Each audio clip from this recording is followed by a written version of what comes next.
Gênesis 37, versículo 2. Bom, vamos lá, diz assim o texto: estas são as gerações de Jacó. Sendo José de 17 anos, apacentava as ovelhas com seus irmãos, e estava este jovem com os filhos de Bila e os filhos de Zilpa, mulheres de seu pai. E José trazia uma má fama deles a seu pai. Feche seus olhos.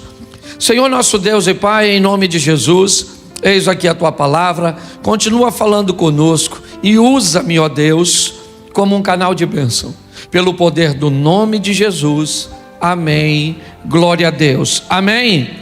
Bom, nós temos algumas informações muito importantes nesse texto, acerca desse personagem bíblico, um dos grandes homens da Bíblia num todo, mas principalmente no Velho Testamento ou no Antigo Testamento.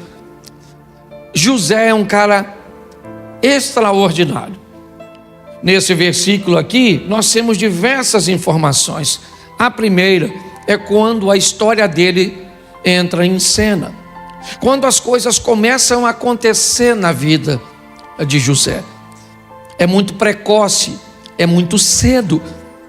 Quando nós olhamos a cultura cuja qual ele está inserido, um homem se tornando, e tomando a maioridade numa idade mais avançada, ok? Nós vemos que aos 17 anos de idade, as coisas começam a acontecer na vida deste rapaz. 17 anos, ele já tem por profissão o pastorado. Ele é pastor de ovelhas. É importante observarmos que nessa ocasião, ele é o filho mais novo. Ele está ao lado das referências. Seus irmãos, todos mais velhos, encabeçados por Rúben, certo, que é o primogênito de Jacó. É importante entendermos que José já nasce num ambiente estabelecido, e ele não é muito bom. Nós vemos esse texto terminar que há uma má fama, há um comportamento incorreto. Esses rapazes não seguem as instruções, eles não cumprem os protocolos estabelecidos por seu pai, tanto nas orientações de seu pai, quanto na obediência a Deus. Ou seja, a história de José, ela talvez esteja bem colocada hoje para nós, onde as coisas estão começando cedo demais, onde cedo demais precisamos tomar as responsabilidades de nossos atos, talvez não as obrigações, porque a minha geração, ela se fortaleceu de uma tal forma que ela facilitou a geração de vocês. Vocês não sabem o que é comer carne uma vez por semana, certo? Vocês não sabem o que é não ter acesso a um Danone, a um sorvete, a uma Coca-Cola. A geração de hoje não sabe o que é isso. Provavelmente aqui quase todo mundo come carne quase todo dia. Pode não ser a melhor carne do mundo, mas é. Tá certo? Você tem muitas coisas que a nossa geração anterior construiu e ofereceu a vocês. Mas inevitavelmente vocês têm que lidar com as responsabilidades das ações. As referências estão aí. É importante você olhar isso. E cabe a você definir o que você vai copiar, o que você vai modelar, como você vai se comportar. Porque as referências estão aí, boas e ruins, perto e longe. Sempre estiveram. É importante você entender que esse camarada é o filho mais novo, que está olhando para uma equipe de nada mais, nada menos, 10 irmãos. Ele é o 11º, Benjamim ainda vai nascer, e Diná, uma menina. Então 10 rapazes precedem José, com um comportamento incorreto, com uma postura que não é das melhores. influenciando um garoto ainda em formação de 17 anos, trabalhando junto com este garoto. Ou seja, José, ele vai conviver neste ambiente de corrupção, neste ambiente tóxico, com 17 anos de idade. Talvez isso deformaria você, talvez isso criaria problemas para você, mas para ele não. Ele conseguiu sobreviver às referências negativas. Porém, José não é perfeito como ninguém. José tem uma postura que talvez não seja uma postura muito legal. É muito legal nós falarmos da má fama dos outros, mas neste versículo eu também encontro algo que me dá direito a não falar tão bem de José assim: a sua postura de denúncia. Nesse texto nós já vamos começar a descobrir que os irmãos também têm motivos para não gostar dele, porque ele é alguém que leva a fofoca, ele é alguém que leva informações negativas. Eu não vejo em nenhum texto bíblico que este garoto de 17 anos tenha confrontado seus irmãos pelo comportamento negativo. Talvez porque não se sentia em autoridade, eu entendo perfeitamente. Mas ele vai para casa e conta para seu pai que seus irmãos estão com comportamento incorreto. Então, diga-se de passagem, os irmãos de José não precisam que ele sonhe para ficar com raiva dele. Às vezes nós olhamos para alguém contando uma história a nosso respeito, ou a respeito de alguém, e nós não paramos para pensar que por mais certo que alguém esteja ao olhar alguém fazendo uma coisa errada, nós precisamos também dar uma olhada na nossa postura no que diz respeito a isso. Ele vai para casa e conta para Jacó: ó papai, Rubem está vacilando, Judá não está indo bem, Isacar está com problema, Zebulun está fazendo isso, Gade faz isso, Azé faz dessa forma, Simeão faz desse jeito. Então pare e pense. 17 anos de idade, o menino trabalhador, é verdade, as referências são seus irmãos, elas não são boas, e sua postura é uma postura de denúncia. Ele é aquele tipo de gente que não aguenta ficar quieto se vê alguma coisa de errado. Não tem nenhum problema nesse modelo, o denunciante. Só não queira a admiração dos outros quando você expõe o problema das pessoas. Tá certo? Não estou dizendo que você está errado de falar. Eu estou dizendo que não vão te apreciar. Então pare de querer que as pessoas gostem de alguém que fale o que os outros. As pessoas estão preparadas para ouvirem o que quer e não o que precisam. Quem fala para o outro o que ele quer ouvir provavelmente vai ser muito amado, mas quem fala para o outro o que ele precisa ouvir pode saber que não vai ser amado. Pastor, o que você está querendo dizer? Que eu tenho que ver as coisas erradas e ficar quieto? Não, você tem que continuar denunciando, mas ser maduro o suficiente para saber que as pessoas não vão gostar de você e pronto. Isso torna você uma pessoa bem resolvida. Eu faço desse modelo, certo? Faço com amor, com respeito, mas eu denuncio, ok? E se as pessoas não vão gostar de mim, elas não vão gostar de mim por uma postura cuja qual eu aprovo em mim. E se você não precisa da aprovação dos outros, não se preocupe com a crítica deles. Se preocupe com a crítica daqueles cuja qual você precisa de aprovação. Quando nós olhamos para isso, é isso que vemos. A história dele vai piorar um pouco neste versículo. Capítulo 37, verso 3. Dá uma olhada no texto. Israel, seu pai, Jacó, vamos colocar assim, para ficar mais fácil de você entender. E Jacó amava a José mais do que a todos os seus filhos, porque era filho da sua velhice, e ele fez uma túnica de várias cores. Preste atenção. Os irmãos dele já não gostavam muito dele, por quê?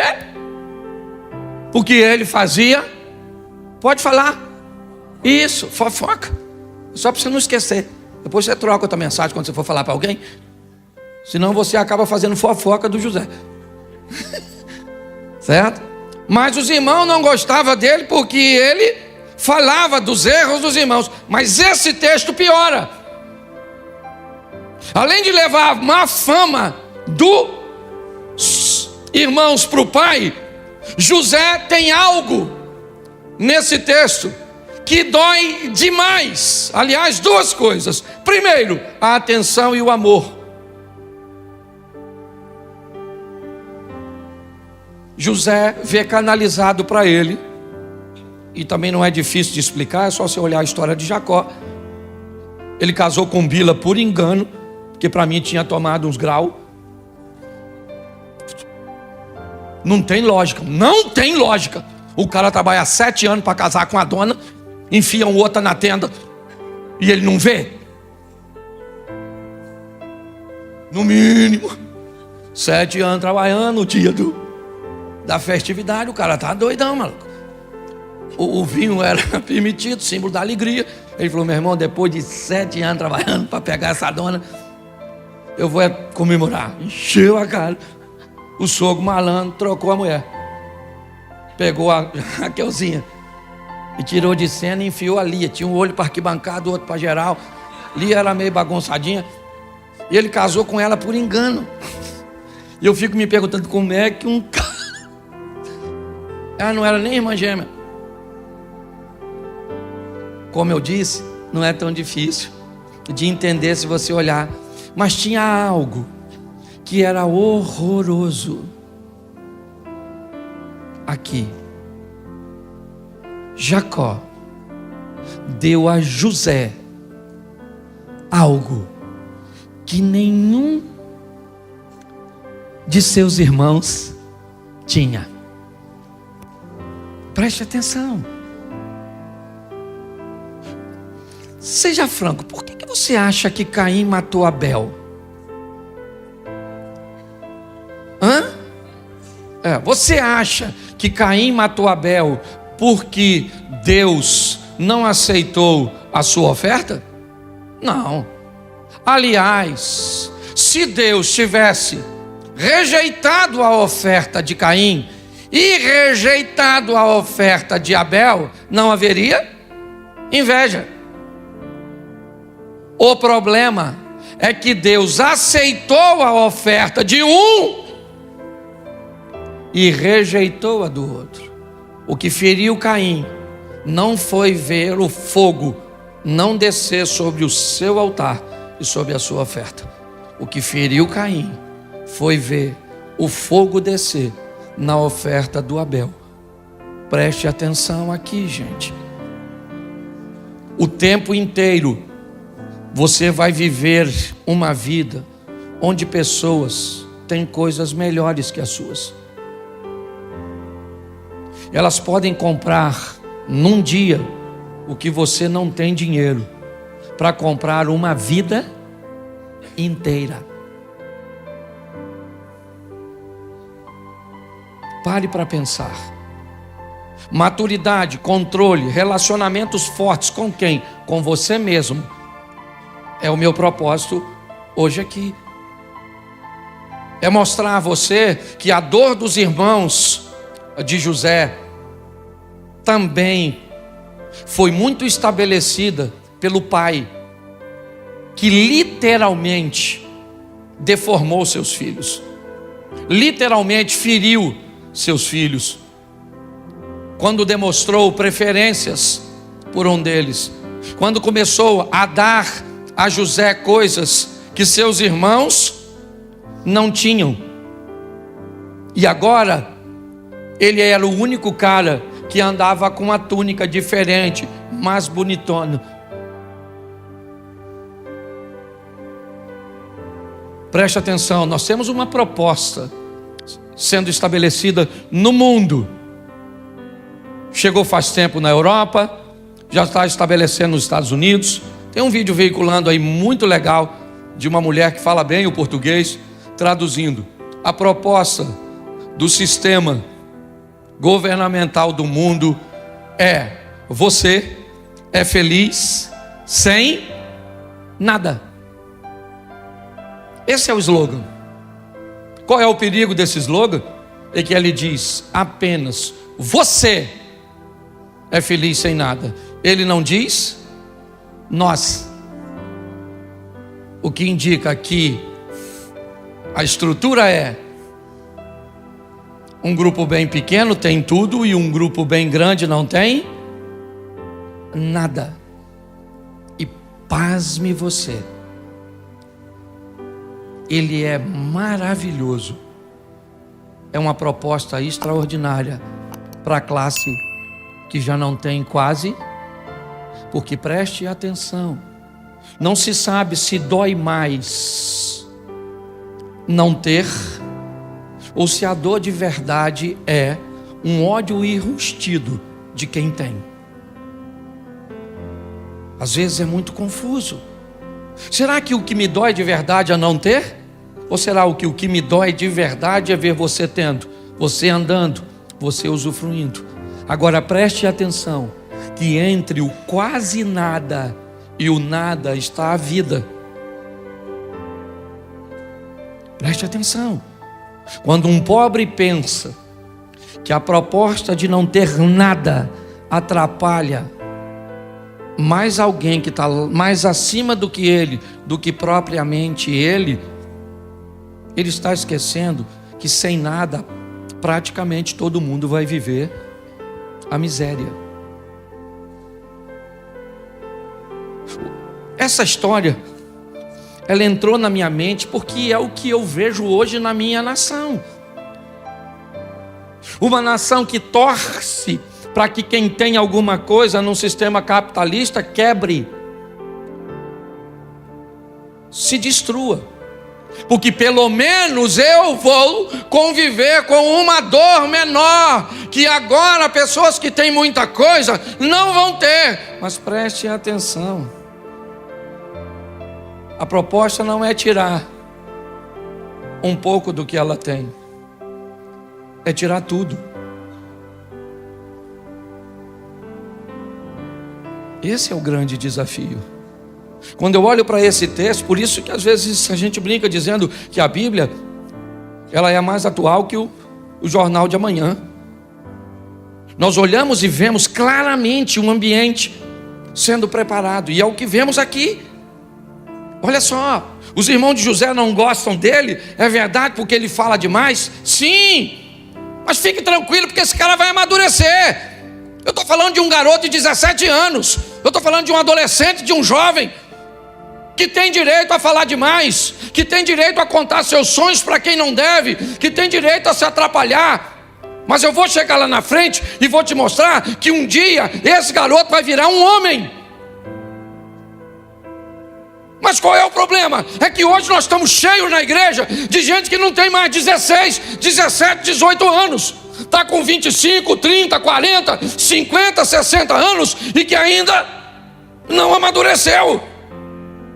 Tem problemas no casamento que são coisas infantis. Pare e pense. Está aqui, ó. Ele tem coisas que o irmão não tem, e ele usa. Ele usa. Sabe, é como a senhora ir fazer uma visita. Deixa eu pegar um local aqui. Uma comunidade carente com a bolsa da Louis Vuitton. É como você entrar numa comunidade para fazer uma visita a uma família carente numa Mercedes-Benz.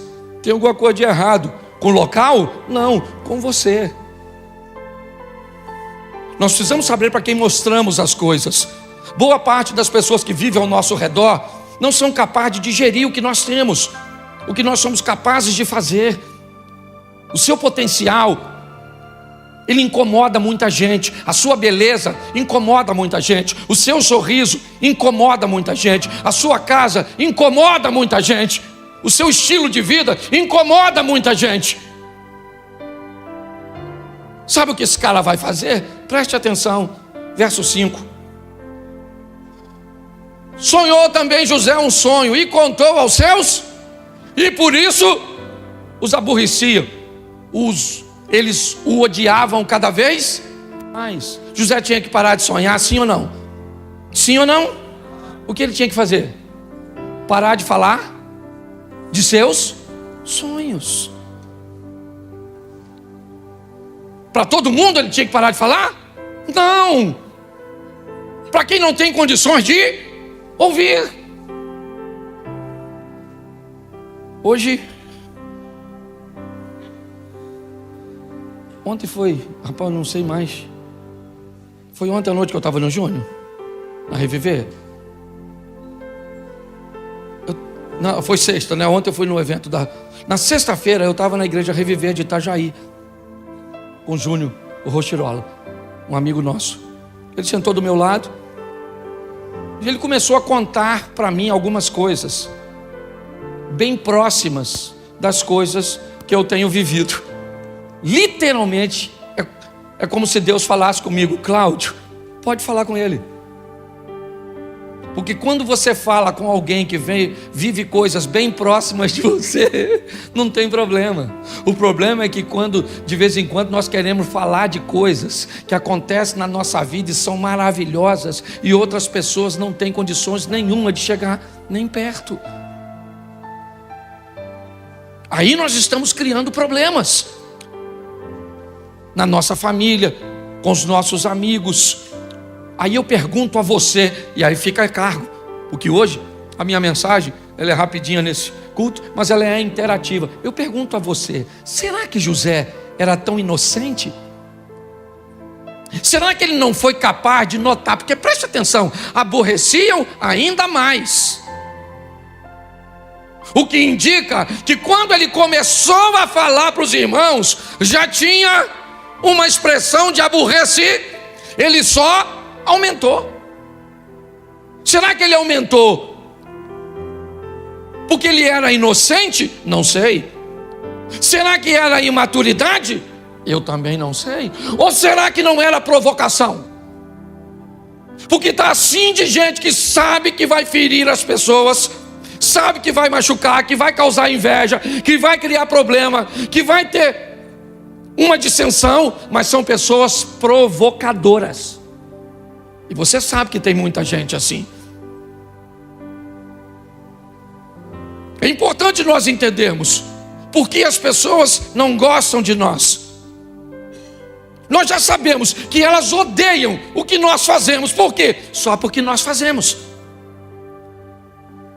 Mas elas não deveriam nos amar porque nós fazemos? Não. Tem um grupo que não consegue conviver com o sucesso do outro. E vai levar tempo para que essas pessoas... Então vocês cantam aqui, beleza. Vocês cantam aqui, tranquilo. Vocês acham que todo mundo... Não, tem gente que vai falar que você não canta, que você é desafinado, que você não toca, que você não prega, que a sua roupa é esquisita, que as coisas não vão funcionar. Então eu fico pensando, ele era novo, é verdade, mas bota o 7, porque sempre pode piorar. Eis que estávamos atando os molhos no meio do campo, e eis que o meu molho se levantava e ficava em pé, e eis que os vossos molhos rodeavam e se inclinavam ao meu molho. Esse texto aqui, por favor, não quero falar mal do José não, mas me parece que ele é um provocador. Ele já viu que os irmãos ficam aborrecidos com a possibilidade de sucesso dele, e ele está provocando. Eu sonhei, eu tenho uma capa que vocês não têm, eu tenho. Bota o 11. Não, deixa eu falar uma coisa para você do 7 primeiro. Repita comigo: não fale de seus sonhos, viva. Isso, Não fale do seu crescimento. Cresça. Pare de falar com as pessoas. Entendeu? Mostrar seu crescimento dói muito menos do que falar dele. Todas as vezes que se fala, se fere muito as pessoas. O verso 11 agora, aqui é muita informação. Seus irmãos, pois, o invejavam. Seu pai, porém, guardava esse negócio no seu? Pois é. José continua sonhando, sonha que sol e lua e as estrelas se inclinam perante ele, continua contando para seus irmãos, certo? Seus irmãos o invejam cada vez mais, ok? Seu pai guarda o silêncio. Jacó é aquele cara que não entende, mas não questiona. Ele está na dele. Provavelmente o que Jacó está vendo é que há uma promessa que começou em Abraão, que passou por Isaac e que chegou nele, mas quando ele olha para frente, ele não consegue ver os seus filhos com a posição que tem, com a vida que tem, poderem alcançar o projeto que Deus tem. Porém, apesar de serem filhos descompensados, filhos imorais, pessoas com comportamento incorreto, eles são filhos.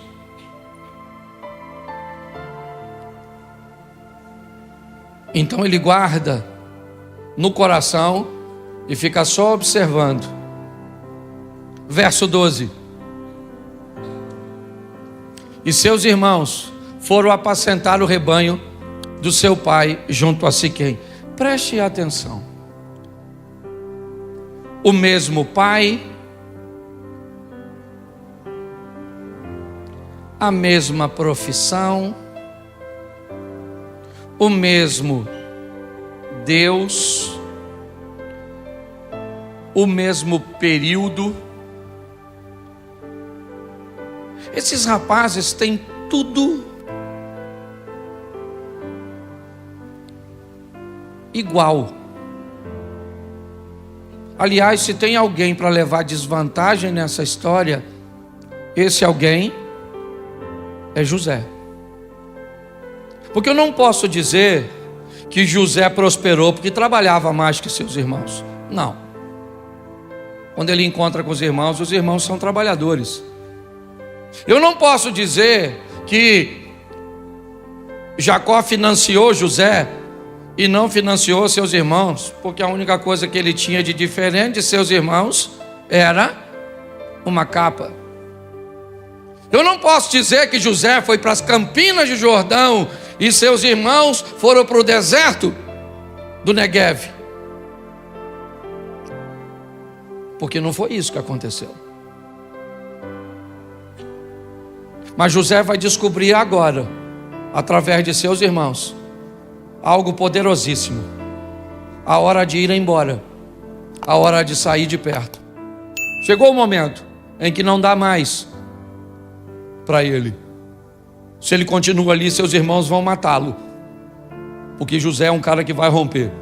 Se não romper no Egito, ele vai romper onde ele está.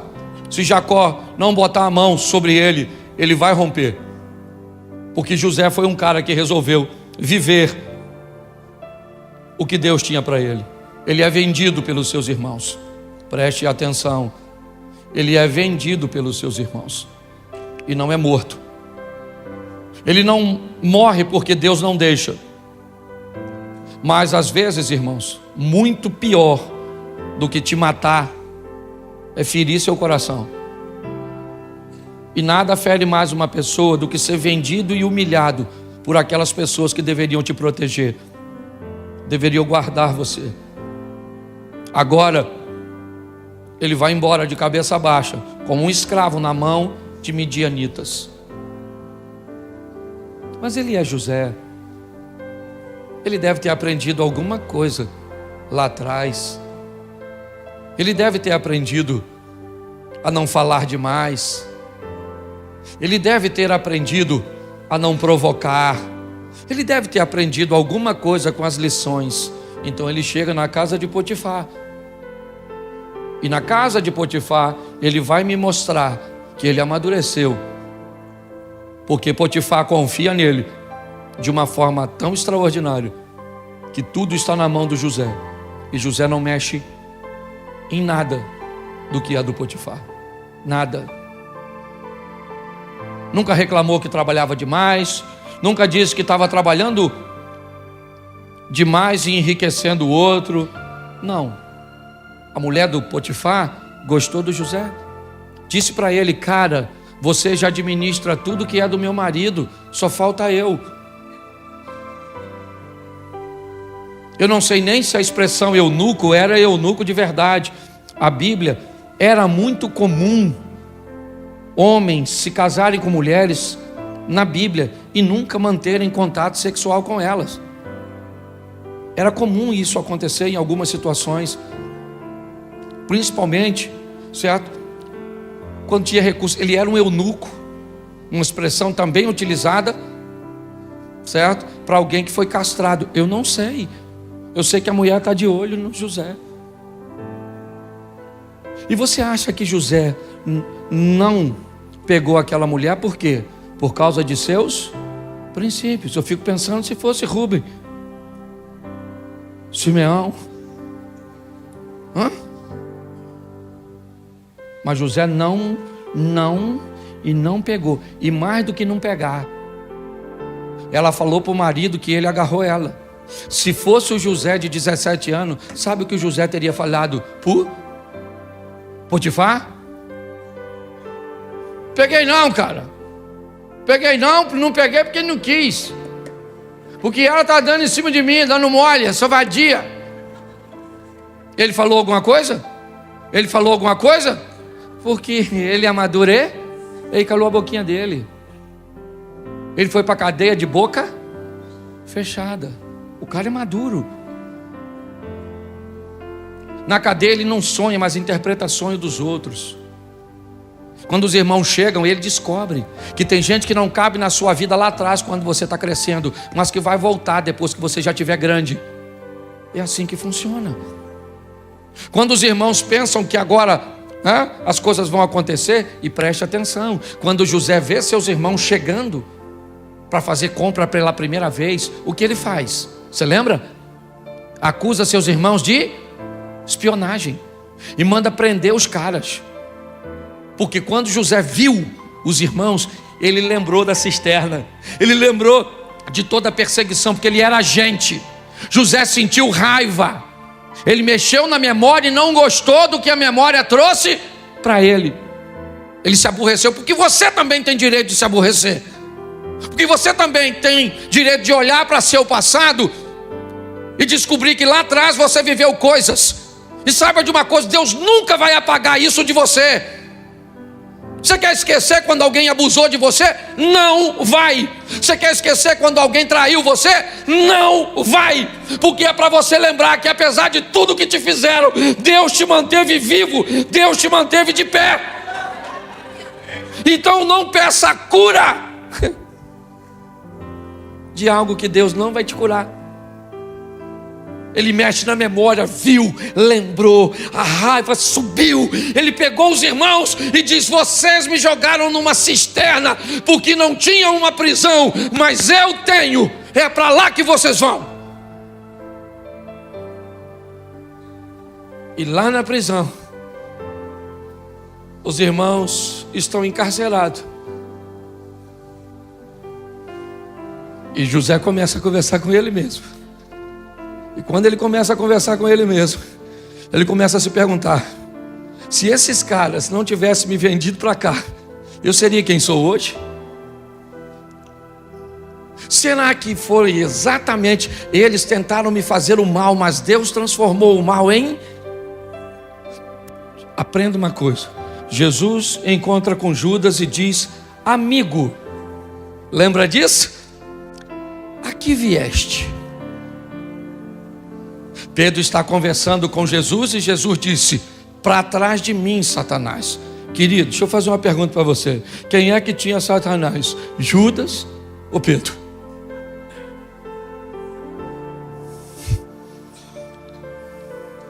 Nessa ocasião, me ajude aí. Quem é que tinha essa... Quando Pedro diz, Jesus disse assim, olha gente, vocês precisam estar preparados, porque eu vou ser preso, todo mundo vai embora, aí eu vou morrer. Aí Pedro falou assim, não aceito isso.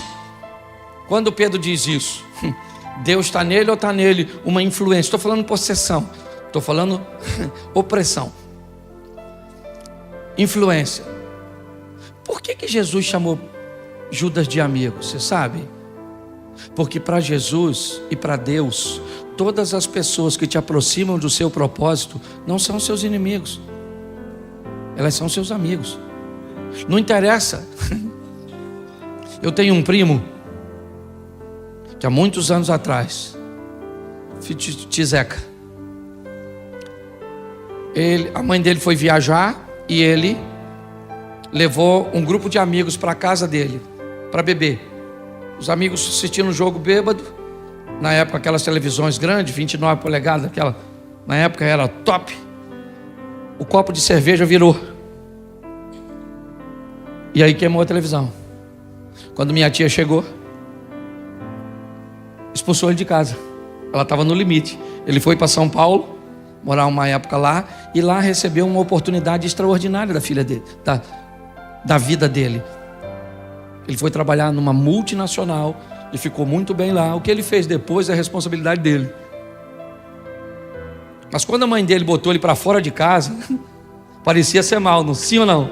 Mas eu fui diversas vezes quando ele morava em São Paulo.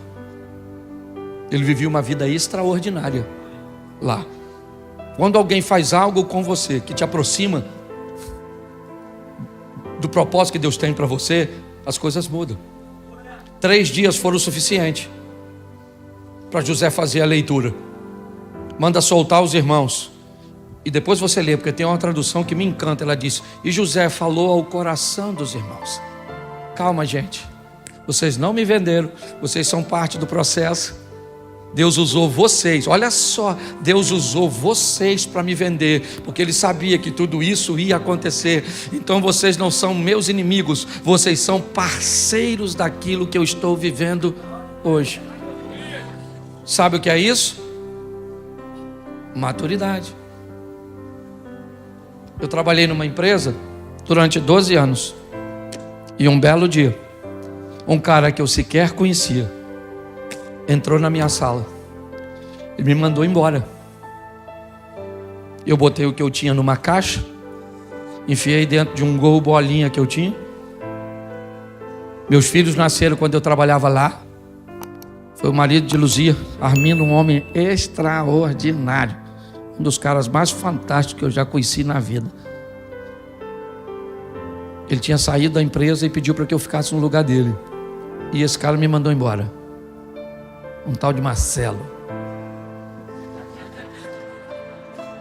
Eu lembro do dia que ele me mandou embora. Juntei tudo, vim para casa. Passei na casa de um amigo meu ali. Chorei. Tinha medo de falar para ela que eu tinha sido mandado embora. Eu queria encontrar esse cara de novo. Porque esse cara é um príncipe, bicho. Pensa num cara extraordinário. Porque se ele não tivesse... Esses dias eu fui lá na empresa. Passei lá que eu tinha que resolver um negócio. É um túnel do tempo. Se eu tivesse lá, esse Marcelo, eu tenho que beijar ele. Até quando eu vejo outro Marcelo, cadê o Marcelo da Renata? Tá ali. Quando eu vejo qualquer Marcelo, eu falo, vem cá, já que eu não posso. Então eu vou falar uma coisa com você. Construa um relacionamento forte com você mesmo. Eu já vou estar falando sobre estabelecer relacionamentos fortes com Deus, com outras pessoas.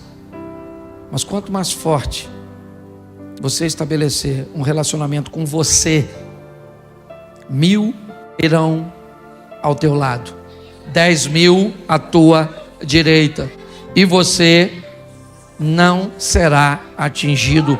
Apenas com os seus olhos verás. Então força.